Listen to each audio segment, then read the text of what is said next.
welcome to FYI, our new series about the many programs MCPS has to offer and ways that you can support and engage in our school system efforts. I'm Elaine Chang-Baxter, the director of our partnerships unit. With us today in our studio is Dr. Jack Smith, our superintendent of Montgomery County Public Schools. Thank you for joining us today. Thank you. It's good to be here. I've heard you say many times over, and also people in the community, that all means all. What does that mean to you personally and for the students of Montgomery County Schools? Well, I think personally, as I think about my own 5 children, we had 3 birth children, Kate and Matt and Meg, and then we adopted 2 sons from Bulgaria when they were 7 and 9, and they both received special education services. So no matter what a child's circumstance, no matter where they start, we have to get them to a point where they walk off the stage with a diploma and options and opportunities and choices in our society. Wow, thank you. Thank you for sharing that personally. Yes. What are some highlights in your recommended operating budget that you might want our community to know about? Well, the operating budget is really about access, opportunity, and success for students. And so when we look at it for the coming year, we're going to continue a lot of the work we've done in equity. Like this year, we're really extending our minority achievement programs that are available to every student in the system at the middle and high school. We're really extending language opportunities because learning multiple languages is such an asset for a person. We're extending summer programs for students so that they have more time to learn those foundational skills of reading and writing. And all of those things are going to be continued in next year's budget, as well as many others.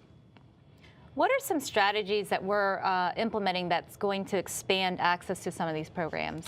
Well, I think one of the ones that has been really widely discussed in the community and across the state and nation is the effort to use universal screening for programs for highly enriched studies. Because it's great when parents advocate for their children. They should always do that, and they can apply to be in a language program or a magnet program. The school system also has a responsibility to go out in the community and screen. And when we do find children with that potential early on, that we can really expand that, and we become the advocate for the child in that circumstance. That's one example of the way of doing that work. Another is that we look at where we can provide dual language programs. So all students in the school benefit from the languages that are being taught. And I think these things are particularly important if we're going to reach all children. And I would agree, having been a product of the school system and not having spoken English as my first language, my parents didn't necessarily know how to navigate. They're great parents, but they didn't necessarily know how to advocate for me. And so I think as we open up proactive ways to help students, advocate for students, I think that's a great thing. Absolutely. My dad actually finished the 6th or 7th grade, and my mom left school in the 10th grade. And so school was not a comfortable place for them to walk into and make requests or demands. They just weren't well prepared to advocate for my brother, my sister, and me. And I really think the school system and families can work together to advocate for all children.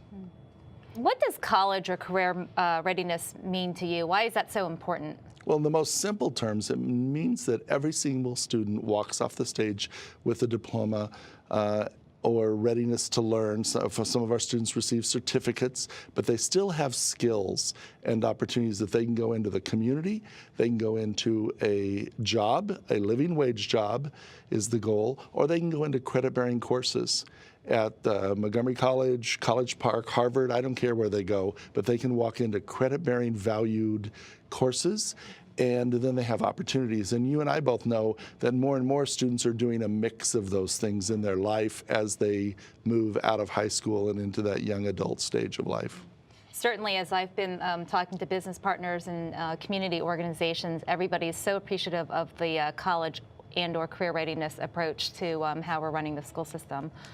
They all agree with it. Good, and certainly creating career pathways that are really of interest and high value both to the individual students and to the community and the state, so those living wage jobs are available to them when they walk out. They have the skills, the knowledge, the background to get the job and then perform well in it. And I can tell you that a lot of our business partners who are currently engaged and those that are out there that I'm speaking to, they all want to know how they can get engaged. So let's talk about the power of business partners or community partners. Why are they so important Well, the school system cannot do this effort alone. It takes the entire community, and we need people ready to enter into the businesses, the nonprofits, the government work, and be able to do the work well. And then we need them to come back and support even more expansion and more opportunities for students. So in our Summer Rise program, giving kids experiences, in internships and apprenticeships, starting that process during high school. Just after high school, working while you're going to school and getting your degree, going into the job market and working for several years in a career, and then saying, I want to go back to school and get some management experience so I can be promoted. I want to get specialized degrees so I can work deeper in cybersecurity. It's all recursive. It all fits together in cycles, and so everybody has to be involved. And I know that we are looking for community partners to help volunteer to help with Finance Park, to Yes. help students with financial literacy. We're also looking for partners who maybe want to share space to allow us to have students access opportunities, maybe not from within the high school walls. Are there any other ideas that you want to share with the community and the viewers in terms of needs for the school system from the community and how they can engage? Well, certainly shared space would be terrific. Finance Park is going to be a huge benefit to our 7th graders and as they move into 8th grade for career planning. And so those are two that I really want to highlight. And then I also want to call attention to Summer Rise and providing those 3-week opportunities in the summer for rising 11th and 12th graders.